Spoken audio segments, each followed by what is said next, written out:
Hello everyone, आज हम लोग देखेंगे करंट अफेयर मॉक टेस्ट का सेट नंबर 18 जो कि बिहार दरोगा 1799 पोस्ट बीपीएससी एईडीओ बीएसएससी सीजीएल या किसी भी स्टेट पीसीएस के लिए लाइक बीपीएससी 72 या यूपी पीसीएस प्रीलिम्स 2026 के लिए इम्पॉर्टेंट है। तो आते हैं पहले क्वेश्चन पे। और हाँ, चैनल को सब्सक्राइब जरूर कर ले। ईआई रेडीनेस के लिए कौशल स्किलिंग फॉर ईआई रेडीनेस कार्यक्रम किस मंत्रालय द्वारा शुरू किया गया था? मैं यहाँ पे ऑप्शन नहीं पढ़ूंगा, सीधे आंसर बताते हुए चलूंगा। तो ऑप्शन ए आपका यहाँ पे सही आंसर होगा, कौशल विकास और उद्यमिता मंत्रालय। इंग्लिश में क्या बोलेंगे? Ministry of skill development and entrepreneurship, MSDE। EI readiness के लिए कौशल स्केलिंग फॉर ईआई रेडीनेस, इसे शॉर्ट में बोलते हैं SOAR, scaling for EI readiness. ये आपका एक कार्यक्रम है जो किस मंत्रालय द्वारा शुरू किया गया था? तो ऑप्शन ए आपका यहाँ पे सही आंसर हो जाएगा, कौशल विकास और उद्यमिता मंत्रालय के द्वारा। अब यहाँ से कुछ इंपॉर्टेंट पॉइंट देख लेते हैं। सबसे पहले तो आपको याद रखना है SOAR stands for scaling for EI readiness. और इस प्रोग्राम को लॉन्च किसने किया? तो कौशल विकास और उद्यमिता मंत्रालय ने। और इस पहल का एम क्या है? ये जो आपका इनिशिएटिव है, इसका एम क्या है? To integrate artificial intelligence learning किस में? Into the Indian education system for students and educators, preparing them for an AI driven future.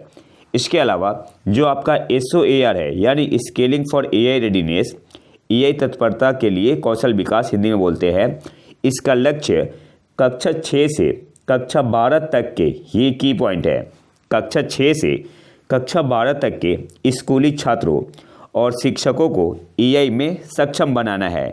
यहाँ से आपसे एग्जाम में क्वेश्चन पूछ सकता है स्टेटमेंट बेस्ड क्वेश्चन में, ताकि इस तेज़ी से डिजिटल होती दुनिया में भविष्य के लिए तैयार भारत का निर्माण हो सके। सिंपली आपको याद रखना है, जो आपका स्केलिंग फॉर एआई रेडीनेस कार्यक्रम है, इसका लक्ष्य है कक्षा 6 से कक्षा 12 तक के स्कूली छात्रों और शिक्षकों को ईआई में सक्षम बनाना है। स्केलिंग फॉर ईआई रेडीनेस में छात्रों के लिए 15 घंटे के 3 लक्षित मॉड्यूल, छात्रों के लिए कितना है? 15 घंटे के 3 लक्षित मॉड्यूल, और टीचर्स के लिए, शिक्षकों के लिए 45 घंटे का एक स्वतंत्र मॉड्यूल शामिल है, जिनमें एआई के नैतिक उपयोग और मशीन लर्निंग की मौलिक अवधारणा जैसे विषयों पर ध्यान केंद्रित किया गया है। केंद्रीय बजट 2025-26 में शिक्षा के लिए कृत्रिम बुद्धिमत्ता उत्कृष्टता केंद्र स्थापित करने के लिए 500 करोड़ रुपए आवंटित किए गए हैं। तो ये सारे पॉइंट इंपॉर्टेंट है। अगर आपसे स्टेटमेंट बेस्ड क्वेश्चन पूछेगा स्टेट पीसीएस में तो यहीं से आएगा। अगले क्वेश्चन पे आते हैं। 2024 के लिए छठे राष्ट्रीय जल पुरस्कार की सर्वश्रेष्ठ राज्य श्रेणी में किस राज्य ने प्रथम स्थान प्राप्त किया? तो जो छठा राष्ट्रीय जल पुरस्कार दिया गया है, तो सर्वश्रेष्ठ राज्य श्रेणी में किस राज्य ने प्रथम स्थान प्राप्त किया? तो पहले स्थान पे आपका कौन है? महाराष्ट्र है। ऑप्शन डी आपका यहाँ पे सही आंसर होगा। पहले पे आपका महाराष्ट्र है, दूसरे पे कौन है? दूसरे पे गुजरात है, तीसरे पे हरियाणा है। आपसे मैचिंग के लिए भी पूछ सकता है। इसके अलावा best institution other than school किसे दिया गया है? IIT गांधीनगर को। और बेस्ट इंडस्ट्री का अवार्ड किसे दिया गया है? Apollo tyres limited Kanchipuram. अगले क्वेश्चन पे आते हैं। मध्य एशियाई स्तनपायी पहल सेंट्रल एशियन मैमल्स इनिशिएटिव, इसे बोलते हैं CAMI। तो आपसे एग्जाम में ये भी पूछ सकता है कि CAMI stands for central Asian mammals initiative का शुभारंभ किस कार्यक्रम में किया गया? तो सही आंसर यहाँ पे क्या होगा? तो इसका शुभारंभ किया गया था वन्य जीवों की प्रवासी प्रजातियों के संरक्षण पर कन्वेंशन के लिए, COP11। ऑप्शन बी आपका यहाँ पे सही आंसर होगा। अब इसे हम लोग डिटेल में समझते हैं। मध्य एशियाई देशों ने 17 प्रवासी स्तनपायी प्रजातियों के संरक्षण हेतु मध्य एशियाई स्तनपायी पहल, इंग्लिश में क्या बोलेंगे? Central Asian mammals initiative CAMI, ये पूछेगा एग्जाम में। CAMI के लिए 6 वर्षीय कार्यक्रम को मंजूरी दे दी है। किसने? तो मध्य एशियाई देशों ने 17 प्रवासी स्तनपायी प्रजातियों के संरक्षण हेतु सेंट्रल एशियन मैमल्स इनिशिएटिव के लिए 6 वर्षीय कार्यक्रम को मंजूरी दे दी है। 6 वर्षीय जो कार्यक्रम है आपका कब से कब तक के लिए है? तो 2025 से 2031 तक चलेगा है, ये भी याद रखना है। और यह पहल प्रवासी प्रजातियों पर सम्मेलन यानी CMS को इंग्लिश में क्या बोलेंगे? कन्वेंशन ऑन माइग्रेटरी स्पीसीज के 14वें पक्षकारों के सम्मेलन यानी COP14 की उज्बेकिस्तान की अध्यक्षता में शुरू की गई थी। तो अगर आपसे पूछे कि जो CMS यानी कन्वेंशन ऑन माइग्रेटरी स्पीसीज प्रवासी प्रजातियों पर सम्मेलन के 14वें पक्षकारों के सम्मेलन यानी COP14 की अध्यक्षता किस देश ने की? तो आंसर क्या होगा? उज्बेकिस्तान ने। और जो आपका CAMI है यानी सेंट्रल एशियन मैमल्स इनिशिएटिव, ये आपका एस्टेब्लिश हुआ था 2014 में। सारे की पॉइंट है, कब एस्टेब्लिश हुआ था? 2014 में at the 11th conference of the parties to the CMS यानी कन्वेंशन ऑन माइग्रेटरी स्पीसीज। इसलिए आपका आंसर क्या था? ऑप्शन बी आपका वहाँ पे सही आंसर था। और जो आपका 15वां होगा, ये तो COP14 हुआ था उज्बेकिस्तान में, और जो 15वां मीटिंग होगा 15th meeting of the conference of the parties to the convention on migratory species यानी CMS COP15, ये आपका कहाँ पे होगा? ब्राज़ील में होगा। कब होगा? 23 से 29 मार्च 2025 में। और यहाँ पे CAMI जो रिजोल्यूशन हुआ है सेंट्रल एशियन मैमल्स इनिशिएटिव, ये यहाँ पे आपका अपडेट किया जाएगा। अगले क्वेश्चन पे आते हैं। किस संगठन ने 2030 तक सभी के लिए सस्ती नेत्र देखभाल प्रदान करने के लिए वैश्विक पहल ग्लोबल एस्पेक्ट्स 2030 शुरू की है? तो WHO ने। ऑप्शन ए आपका यहाँ पे सही आंसर होगा। सिंपली आपको याद रखना है, ग्लोबल एस्पेक्ट्स 2030 पहल किसने शुरू की? WHO ने।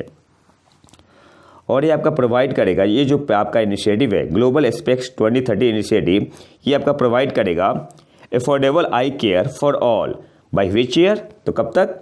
2030 तक, बाय 2030। और ये जो आपका ये ग्लोबल इनिशिएटिव है, वैश्विक पहल है, इसका लक्ष्य क्या है, एम क्या है? To increase effective coverage of refractive error correction by 40% point, by 40 percentage point. कब तक? 2030 तक। तो ये सारे की पॉइंट है जो डाटा दिया होता है, यहाँ से आपसे एग्जाम में क्वेश्चन पूछ सकता है। अगले क्वेश्चन पे आते हैं। भारत की पहली 3 megawatt hour vanadium redox flow battery प्रणाली कहाँ स्थापित की गई है? तो NTPC नेत्रा जो कि ग्रेटर नोएडा में है। तो सही आंसर क्या होगा? ऑप्शन सी आपका यहाँ पे सही आंसर होगा। भारत की पहली 3 megawatt hour vanadium redox flow battery प्रणाली कहाँ स्थापित की गई है? तो ग्रेटर नोएडा। ऑप्शन सी आपका यहाँ पे सही आंसर होगा। अगले क्वेश्चन पे आते हैं। अंतर्राष्ट्रीय साक्षरता दिवस हर वर्ष किस दिन मनाया जाता है? तो कब मनाते हैं? इंटरनेशनल लिटरेसी डे तो हर एक साल 8 सितंबर को मनाते हैं। ऑप्शन बी आपका यहाँ पे सही आंसर होगा। अब यहाँ से कुछ इंपॉर्टेंट पॉइंट देख लेते हैं। इसे डिक्लेयर कब किया गया था? यूनेस्को के द्वारा। किसके द्वारा? यूनेस्को के द्वारा। ये भी याद रखना है, 1966 में। और पहली बार सेलिब्रेट कब किया गया था? 1967 में। सारे की पॉइंट है। 2025 की थीम क्या है? Promoting literacy in the digital era. 2025 की थीम क्या है? जो आपका इंटरनेशनल लिटरेसी डे है, हिंदी में क्या बोलेंगे? अंतर्राष्ट्रीय साक्षरता दिवस 2025 की थीम क्या है? Promoting literacy in the digital era. इसके अलावा यूनेस्को ने बताया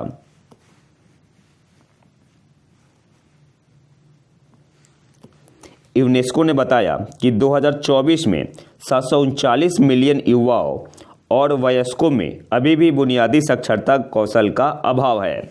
अब एक्स्ट्रा करंट अफेयर देख लेते हैं। खाद्य एवं शांति के लिए MS स्वामीनाथन पुरस्कार के पहले प्राप्तकर्ता कौन बने हैं? तो इसे अगस्त 2025 में शुरू किया गया था और इसके पहले प्राप्तकर्ता है नाइजीरिया के वैज्ञानिक है। किस देश के? नाइजीरिया के। नाम क्या है? Professor Ademola Aderele. तो ये नाम आपको याद रखना है। और यह पुरस्कार अगस्त 2025 में शुरू किया गया था और यह विकासशील देशों के उन वैज्ञानिकों को दिया जाता है जिन्होंने खाद्य सुरक्षा में महत्वपूर्ण योगदान दिया है। अगले क्वेश्चन पे आते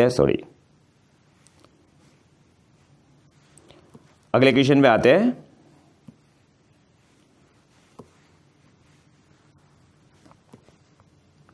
अक्टूबर 2025 में साइबर अपराध के विरुद्ध संयुक्त राष्ट्र सम्मेलन कहाँ आयोजित किया गया था?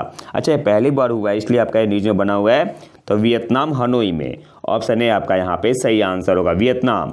और वियतनाम में कहाँ? हनोई में। तो हनोई भी ऑप्शन ए मिल सकता है, तो ऑप्शन ए आपका यहाँ पे सही आंसर होगा। अब यहाँ से इंपॉर्टेंट पॉइंट देख लेते हैं। साइबर अपराध से निपटने के उद्देश्य से 72 देशों ने हनोई में यानी वियतनाम में साइबर अपराध के विरुद्ध संयुक्त राष्ट्र कन्वेंशन संधि, United nation convention against cyber crime treaty पर हस्ताक्षर किए हैं।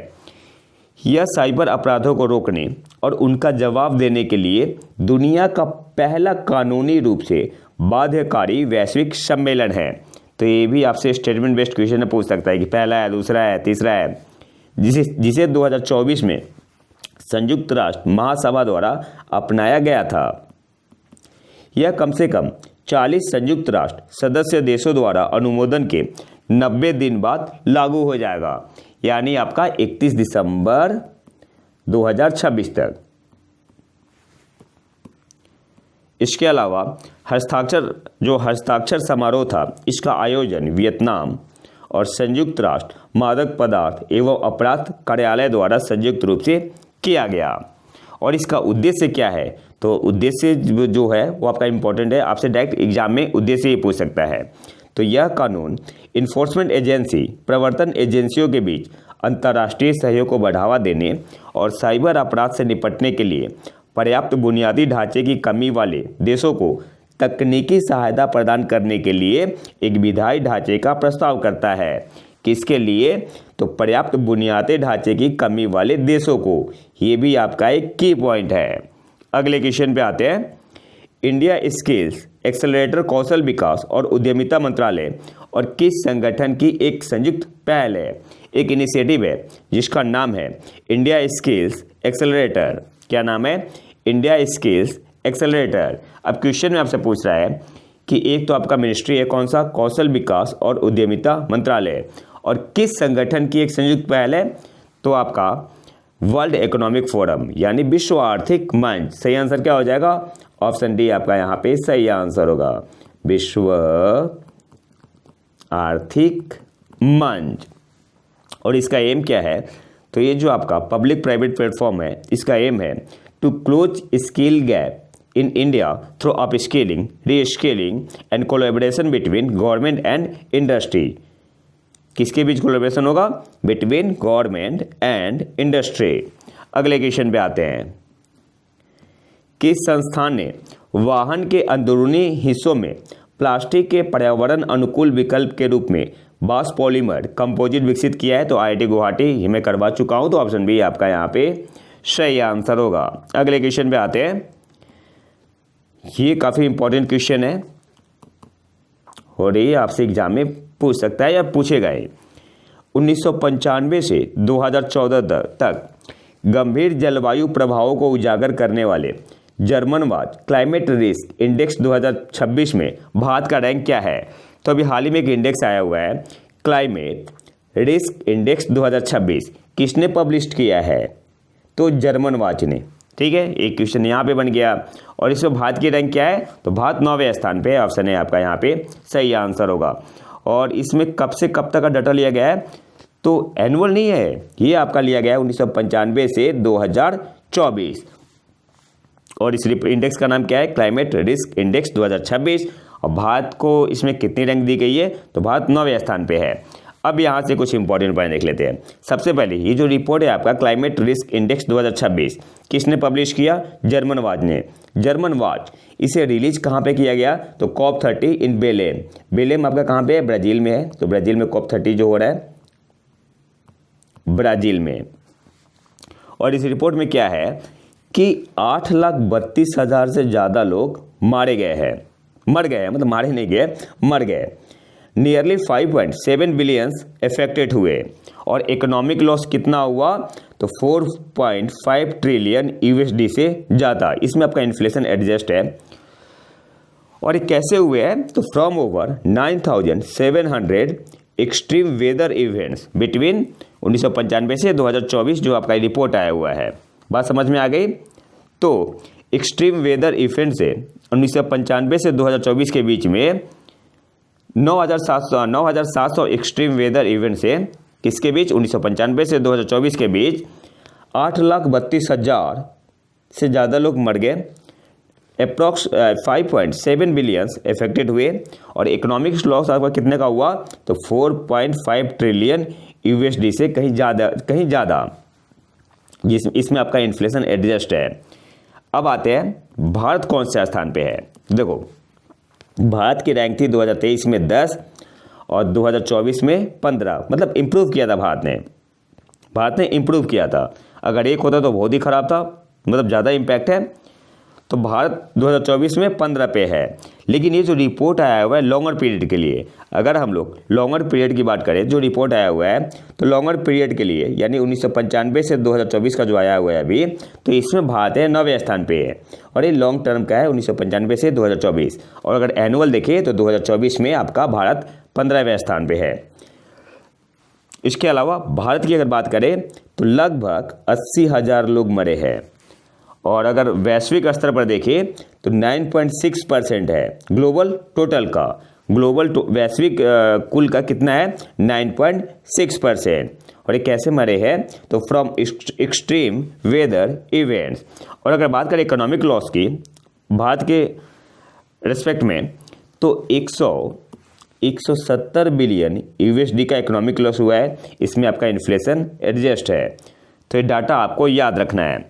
अगर टॉप 10 कंट्री की बात करें तो टोटल आपका मैंने बता दिया था live loss 8,32,000, economic loss 4.5 trillion और एक्सट्रीम इवेंट्स कितना हुआ था? 9,700 प्लस। पहले स्थान पे है डोमिनिका, दूसरे पे म्यांमार, होंडुरस, तीसरे स्थान पे है लीबिया, चौथे स्थान पे, पाँचवें पे हैती है, छठे स्थान पे ग्रेनाडा,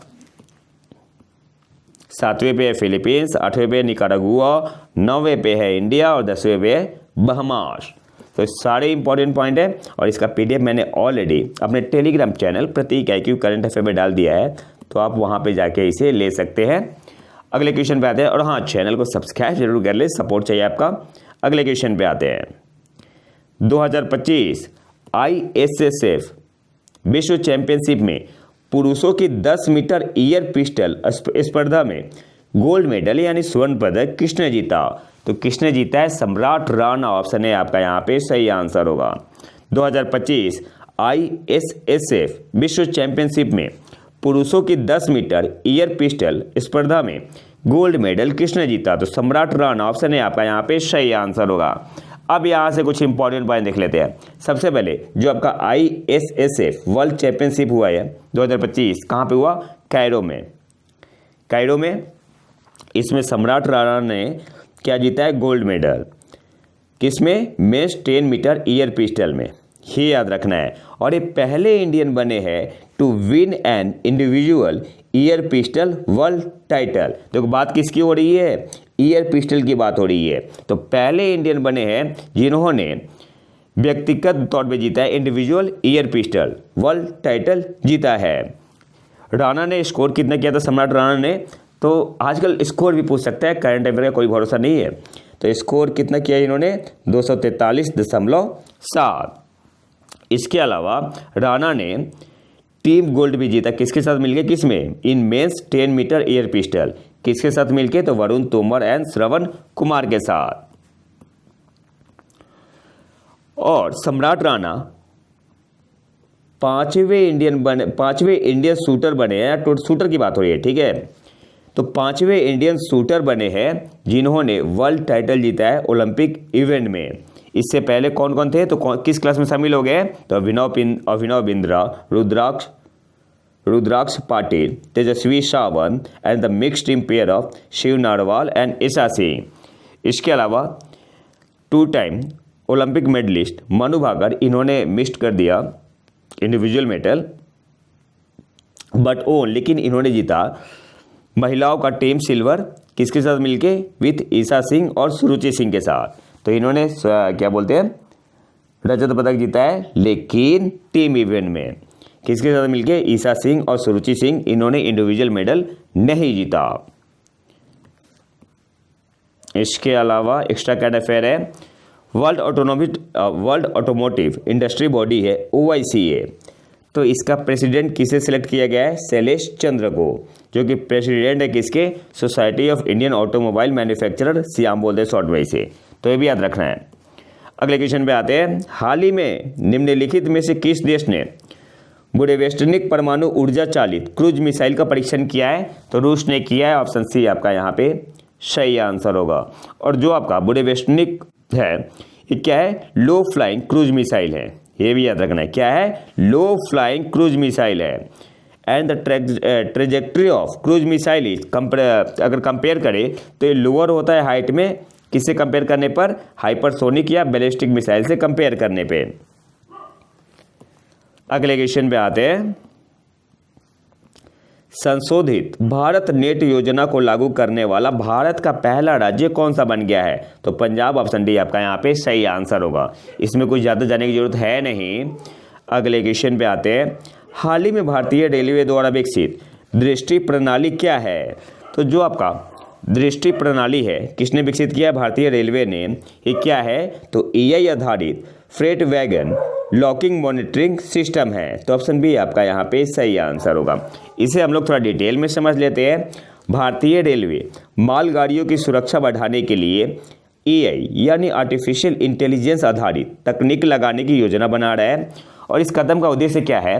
तो चलती मालगाड़ियों में खुले या छेड़छाड़ किए गए दरवाजों का पता लगाने में आने वाली परिचालन संबंधी चुनौतियों का समाधान करना भी है, जो सुरक्षा संबंधी गंभीर चिंताएं पैदा करती है। तो होता क्या, जो मालगाड़ी होता है ना उसमें गेट लगा होता है, तो हो सकता है कोई गेट खुला छूट गया हो और सामान रहता है उसके अंदर, या किसी ने तोड़ दिया हो कुछ चुराने के लिए।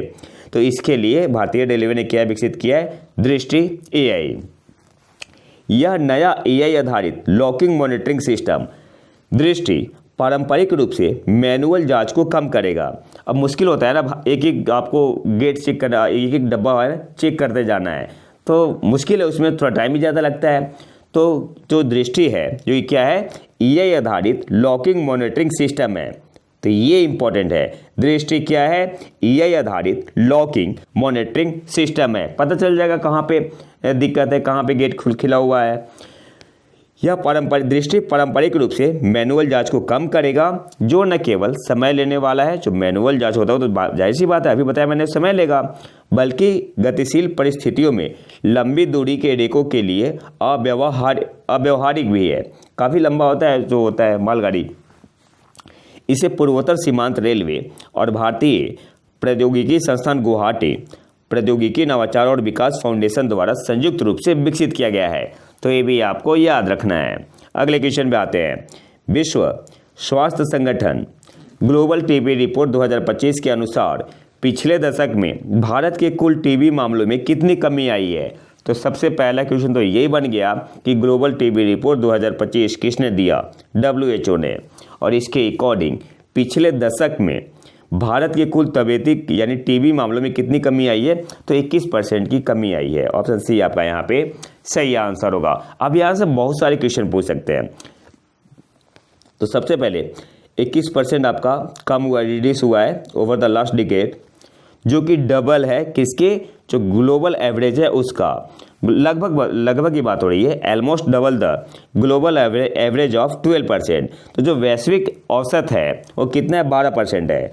और भारत में कितनी कमी आई है लास्ट डिकेड में? तो 21%। तो अप्रॉक्स देखा जाए तो डबल है, ऑलमोस्ट डबल है, ठीक है, तो एग्जैक्ट नहीं, ऑलमोस्ट डबल है। इसके अलावा जो आपका रिपोर्ट आया हुआ था, इस रिपोर्ट के अकॉर्डिंग जो टीबी पेशेंट है देश में, ये 2015 में कितने थे? तो 237 पर लाख पॉपुलेशन, मतलब 1 लाख पॉपुलेशन में 237, जो कि 2024 में घट के कितने हो गए हैं? तो 187 पर लाख, 187 पर लाख। ये सारे डाटा इंपॉर्टेंट है और यहीं से क्वेश्चन आता है किसी भी एग्जाम में, खासकर स्टेट PCS और UPSC में। इसके अलावा टीबी के कारण मृत्यु दर भी 2015 में प्रति लाख जनसंख्या पर 28 से घटकर पिछले वर्ष प्रति लाख 21 हो गई। तो सारी इंपॉर्टेंट पॉइंट है। अगले क्वेश्चन पे आते हैं। चौथी दक्षिण एशियाई सीनियर एथलेटिक्स चैंपियनशिप 2025 में किस देश ने पदक तालिका में शीर्ष स्थान प्राप्त किया है? तो भारत ने ऑप्शन है आपका यहाँ पे सही आंसर होगा। कहाँ पे हुआ? तो आपका झारखंड में हुआ। और रांची के समापन कहाँ पे हुआ? रांची के बिरसा मुंडा स्टेडियम ने। भारतीय दल ने 20 स्वर्ण पदकों यानी गोल्ड मेडल और कुल 58 मेडल के साथ पदक तालिका में शीर्ष पर रहा। श्रीलंका दूसरे स्थान पे रहा। तीसरे पे कौन रहा? नेपाल आपका तीसरे स्थान पे रहा। बांग्लादेश आपका चौथे स्थान पे रहा और मालदीव आपका 5वें स्थान पे रहा।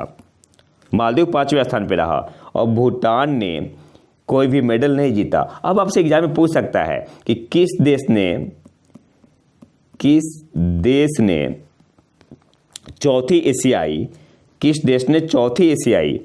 चौथी दक्षिण एशियाई सीनियर एथलेटिक्स चैंपियनशिप 2025 में कोई भी मेडल नहीं जीता? कोई भी मेडल नहीं जीता। ऑप्शन में आपका दिया होगा भारत, श्रीलंका, बांग्लादेश, मालदीव, भूटान। तो आंसर क्या होगा? भूटान। ऐसे भी आपसे एग्जाम में क्वेश्चन पूछ सकता है। अगले क्वेश्चन पे आते हैं। इलमपर्थी एआर जो हाल ही में भारत के 90वें शतरंज ग्रैंड मास्टर बने किस राज्य से संबंधित है? तो तमिलनाडु से है। ऑप्शन बी आपका यहाँ पे सही आंसर होगा। और यह तमिलनाडु से 35वें ग्रैंड मास्टर बने हैं। ओवरऑल पूरे देश के 90वें शतरंज ग्रैंड मास्टर बने। नाम क्या है? इलमपर्थी एआर। किस राज्य से है? तमिलनाडु से है। अगले क्वेश्चन पे आते हैं। शांति और सुरक्षा के लिए 2025 से विश्व नेता पुरस्कार world leader for piece and security award, ठीक है, 2025 world leader for piece and security award किसे दिया गया है? तो श्री श्री रविशंकर जी को। ऑप्शन बी आपका यहाँ पे सही आंसर होगा। अब यहाँ से इंपॉर्टेंट पॉइंट देख लेते हैं। सबसे पहले इस अवार्ड को अनाउंस किसने किया? तो बोस्टन ग्लोबल फोरम ने। ये याद रखना है किसे दिया गया है? 2025 world leader for piece and security award तो आपका श्री श्री रविशंकर जी को। और आपका एस्टेब्लिश कब हुआ था? जो आपका world leader for piece and security award है ये आपका एस्टेब्लिश हुआ था 2015 में। किस किस को मिल चुका है? तो जापान के जो प्राइम मिनिस्टर थे शिंजो अबे, इनको भी मिल चुका है। चांसलर जर्मनी की चांसलर थी एंजेला मार्केल, इनको भी मिल चुका है। इवन सेक्रेटरी जनरल बान की मून को भी मिल चुका है। इसके अलावा फिनलैंड की प्रेसिडेंट सॉली निनिस्टो, इनको भी मिल चुका है। इसके अलावा यूरोपियन कमीशन की जो president Ursula von der Leyen, इनको भी मिल चुका है। इसके अलावा फ्रांस के प्रेसिडेंट थे इमैनुअल मैक्रोन है, तो इनको भी मिल चुका है। और इसके अलावा अम्मा को मिला हुआ है। तो ये सारे इंपॉर्टेंट पॉइंट है। तो पूछ सकते हैं किनको मिला है किनको नहीं मिला है, तो एक एक पॉइंट आपको याद होना चाहिए। अगले क्वेश्चन में आते हैं। ओमेन ड्रोन संयुक्त रूप से अमेरिका और किस देश द्वारा विकसित किया गया है? एक ड्रोन है ओमेन ड्रोन, इसे अमेरिका यूएई के साथ मिलकर डेवलप कर रहा है। ऑप्शन डी आपका यहाँ पे सही आंसर होगा। अमेरिका की कंपनी है एंड्रोडिल और यूएई की कंपनी है एज ग्रुप और ये ज्वाइंटली डेवलप कर रहे हैं ओमेन ड्रोन। अगले क्वेश्चन पे आते हैं। यही आपका ओमेन ड्रोन। और आखिरी क्वेश्चन पे आते हैं। एस्केप डे यानी escape and plasma acceleration and dynamics explorers mission किस अंतरिक्ष एजेंसी की पहल है? तो नासा का है आपका। ऑप्शन बी आपका यहाँ पे नासा का है। ऑप्शन बी आपका यहाँ पे सही आंसर होगा। अब देखते हैं हमें क्या क्या याद रखना है यहाँ से। सबसे पहले एस्केप डे ESCAPADE, इसका मतलब क्या हुआ? Escape and plasma acceleration and dynamics explorers, ये याद रखना है। और ये जो मिशन है आपका, ये इनिशिएटिव किसका है? नासा का है। और ये पार्ट है किसका? तो नासा का एक प्रोग्राम है सिंप्लेक्स प्रोग्राम, इसी का पार्ट है। और सिंप्लेक्स का मतलब यहाँ पे क्या हुआ? Small innovative missions for planetary exploration. SIMPLEX का मतलब क्या हुआ? Small innovative mission for planetary exploration programme. या आपसे ऐसे भी एग्जाम पूछ सकता है कि जो सिंप्लेक्स प्रोग्राम है किसका है? नासा का है। सिंप्लेक्स का मतलब क्या हुआ? Small innovative missions for planetary exploration. और इसमें दो आपका ट्विन स्पेस क्राफ्ट है जिसका नाम है जो आपका ये जो है ना escape and plasma acceleration and dynamics explorers, तो इसमें आपका ट्विन स्पेसक्राफ्ट है जिसका नाम है ब्लू एंड गोल्ड, इंपॉर्टेंट है। और ये करेगा क्या, ये स्टडी करेगा मार्स को, मंगल ग्रह का अध्ययन करने के लिए। ठीक है, ये भी याद रखना है, किस ग्रह का अध्ययन करने के लिए, तो मंगल ग्रह का अध्ययन करने के लिए। और ब्लू ओरिजिन ने लॉन्च किया है हाल ही में नासा का एस्केप मिशन को, किस ग्रह पे, टू मार्स। तो सारे पॉइंट आपको याद रखने हैं। तो ये तो था हमारा आज का लेक्चर। अगर आपको इसका पीडीएफ चाहिए तो आप हमारे टेलीग्राम चैनल प्रति इकाई क्यों करंट अफेयर को ज्वाइन कर सकते हैं। और अगर वीडियो पसंद आए तो लाइक करें और चैनल को सब्सक्राइब जरूर कर ले। मिलते हैं नए वीडियो में नए टॉपिक के साथ, तब तक के लिए नमस्कार, जय हिंद।